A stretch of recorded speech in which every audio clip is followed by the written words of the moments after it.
This is my way of making a much shorter video after the Parappa 2 one ended up being my longest yet. So I'm talking about something short, simple, and to the point. Jump and Flash. It's a PS1 3D platformer that came out in 1995, making it even older than Mario 64 and Crash Bandicoot. In its age, shows. That's not a bad thing though. Just the game is very, very simple. Even the story itself is very simple, where it's literally just this mad scientist guy named Baron Aloha used giant robots to steal parts of Earth so that he could make a vacation resort for himself. And then you're sent in by law enforcement as this mechanical rabbit thing to stop him. That's literally it. Beating Baron Aloha makes him say that his minions can still stop you when you unlock a New Game Plus, and then if you beat that, he then is defeated. Wow. The first level of this game does a very good job teaching you how it works. It's a small but open environment where just about everything is visible from the get-go. You have to collect 4 jet pods in each level before you can actually use the exit, and this level shows them to you pretty much immediately. All you gotta do is learn the controls well enough to actually reach them, which is necessary to teach the player in a game like this, 1, because it was a really early 3D platformer, and 2, because it still has a very unconventional control scheme. You have tank controls, but you can also triple jump. This allows you to reach insane heights and allows for the levels to be some of the most vertical ones I've ever seen in a 3D platformer. There are also enemies that you can shoot and jump on to get coins and also to protect yourself since they can hurt you. No way! But the developers decided to ease you into this in a smart way by having a lot of the enemies in the first level just be these kiwis that don't actually do any damage. So they're not even really enemies, they're just innocent creatures you can mug. I also just think it's really cool that a lot of the enemies in this game are wildlife from the areas you're exploring. There are flowers, there are spiders,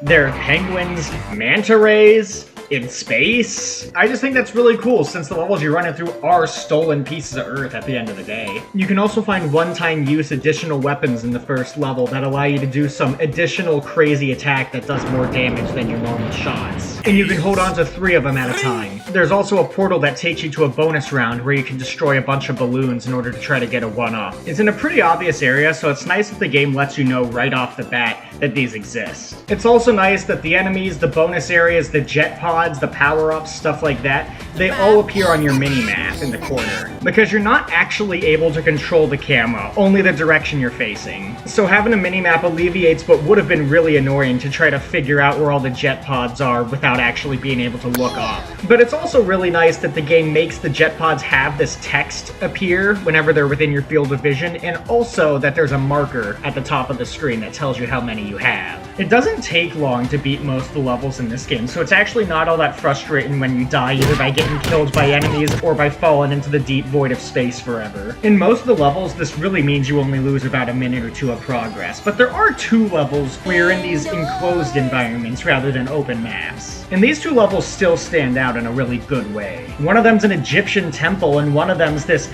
research facility in Antarctica from Baron Aloha himself. And the game's atmosphere is at its best in these 2 levels. They really feel like places you shouldn't be exploring. And you don't just have the ability to take your own leisure time when trying to find all these things. There is a timer that you have to beat the stage before it goes over. You can find power-ups that extend the timer, and those are really helpful. There's also one that freezes everything and one that makes you invincible temporarily, so you can just run around and into things and not have to worry about getting hurt. They're nice little momentary bonuses, but they don't actually change the game all that much. This game also has boss fights, but they're extremely short and not very memorable.